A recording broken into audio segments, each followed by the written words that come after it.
part 2 of our whitewater basics for SUPing. What I want to do is talk to you a little bit about the paddle that we use. As you can see, this is a single-bladed paddle with a blade that's canted back. And it's canted back like this so that when you're paddling forwards, what happens is it comes through the water, and when you get to the end of the stroke, there's minimal pickup of water when you're bringing it out of the water, so you don't get tired. If it was the other way, as you see when it gets to the back, you're picking up a lot of water and it gets really tiring and fatiguing when you're paddling. So when we're paddling, we use it blade back like this. For choosing your paddle length, very simple. Basically, the average person likes to have their paddle between 8 to 10 inches over their head. 10 inches gives you a little bit more sort of grab and power to use, but it's a little bit more chance of getting entangled. 8 inches, shorter, quicker movement, less chance of it tangling up on the board, but also less reach and less power.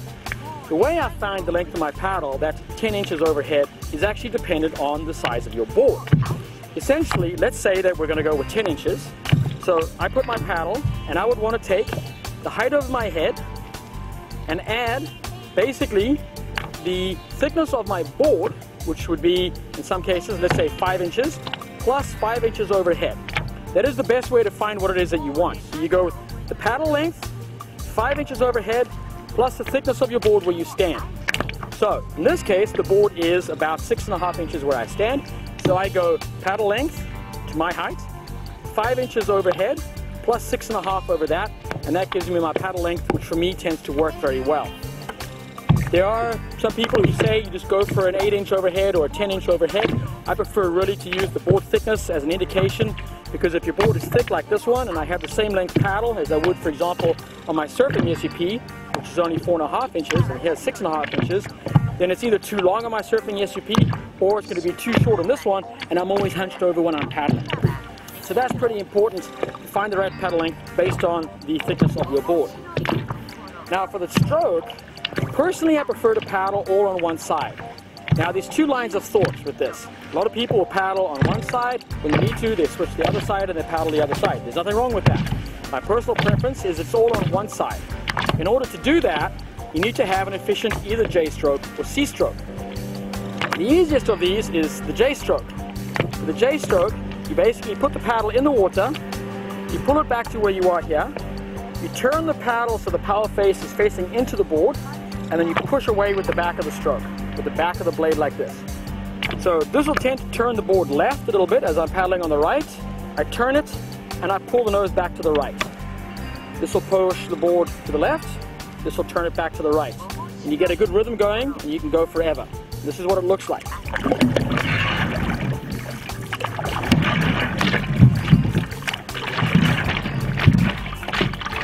And you can just maintain this endlessly, you can go a long way. Now, the reason why you need such an efficient corrective stroke on a whitewater SUP is, generally speaking, we either have no fins on the back of the board or very, very small ones. We have rocks in the river, we're going to hit those rocks. The boards are wider, they have less draft, they're shorter, so you have less length for tracking. And with the tiny fin, they tend to be very turny. Obviously, you want that in whitewater, but in order to go straight, in order to be able to make it where you want to go, you need to be able to have this corrective stroke. And so this J stroke, I'm showing you here, is very effective. The other stroke I want to show you now is the C stroke. Now the C stroke is a little bit more complicated. It's more efficient in the sense that you maintain more of your forward speed, but it's less corrective. You start off by placing the blade with the power face pointing at about 45 degrees to the bow. You pull it towards the bow, which turns the bow right. You straighten out, you push back, which then starts to turn the board left. You push the power face away from you, and you push out, which then brings the tail back into line and brings the bow back to the right. So the boat basically goes bow right, bow left, bow right. Much smaller corrections, but much more efficient. In the C stroke, every now and then, you might have to do either a J, like what I'll do is I'll start off with a J stroke, and then I'll go into a C stroke. It's a much smaller, more efficient stroke, but on the other hand, you get a lot more speed going, a lot less speed loss, but it's a lot more difficult stroke to master. That is essentially what the C stroke looks like. Have a look at it again.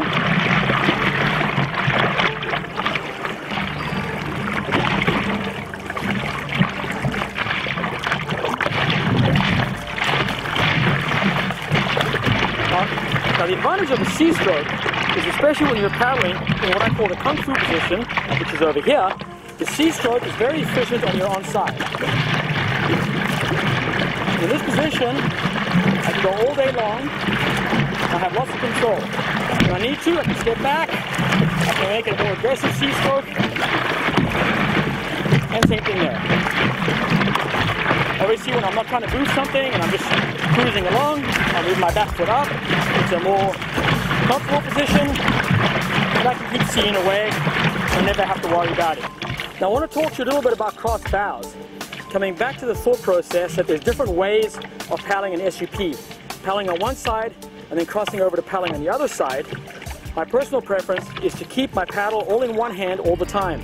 I do this because there's never a chance of me being taken off guard right as I'm changing hands. It takes a couple of seconds to do this movement. Even if you're very efficient at it, it's still a couple of seconds to get that registration to get back into position. So what I prefer to do is to do cross bow strokes that the C1s and the canoes use on a board that's just wide and stable. And if you look at the sink, I can basically stand on it on one foot like that without tipping over, which means I have so much stability and forgiveness that when I'm paddling, what I would rather do if I need to paddle on the other side is cross over. Now the basic forward stroke on a cross bow is very simple. You pull this towards the bow, you pull it forward, you slide it out, and then you pull the tail back. So this pulls the bow left, this pushes the bow right, and this pulls the bow left again. You end up with this sort of S stroke. And you can do that stroke without even taking the paddle out of the water. And I go from here, and I can just do, and then I slide it up, and I slide it up, and then from this position, I can actually move along at a good clip. You can, of course, take it out of the water, but I prefer just to feather it up, and then I'm good to go. So I suddenly realized that I need to move 5 feet river right. Instead of switching, I just do this, and I'm moving, cross, and then I'm back on the side, and I'm done. Very simple to do. Again, you can also turn the board and cross bow like this, pull it around. Nice and easy, just like that. Now the cross bow is very efficient, especially if you're doing major turnings. So I'm coming in, I go off a drop, let's say, I stand back, I go off a drop, I land, and now I really need to turn quickly. I keep my paddle in the water, I step back, pull the boat around, board swings, and then I can step forward again, and I'm good to go. Very efficient stroke. Here again, I want to go right, just sweep across on this side, step back, pull it around, and I'm moving forward. It's a great advantage when you have a board that's really stable, really easy, to be able to do everything with your paddle on one side, same way the canoeists, same way the C1ers do it. It's much more efficient, I believe, than switching out. The only time I'll really switch out is, for example, if I'm in a river left eddy, looking upstream, I have a really hard ferry, a hard move to bust, to get out into the current, and I don't want to get my bow turned downstream, then I'll switch sides. Generally, I'll get a little bit of speed, moving towards the eddy line, and right as I get to the eddy line, from here, I'll switch, and then power across, make my move out into the current, and once I'm in the current, I generally switch back before I need to, so that if anything happens, or now if I need to head downstream, I can go in, start hitting downstream, and I'm good to go. Obviously, if you're in flat water, or this is moving current, my Kung Fu stance won't be that pronounced. As soon as I feel like I need to, I go into a much more aggressive stance here, and if I really have to, and I have to turn my board really fast, I'll step back, and then I can work this thing around really quickly, and I'm back up in position. Well, I think that's about it for today. We'll see you next time. Happy paddling.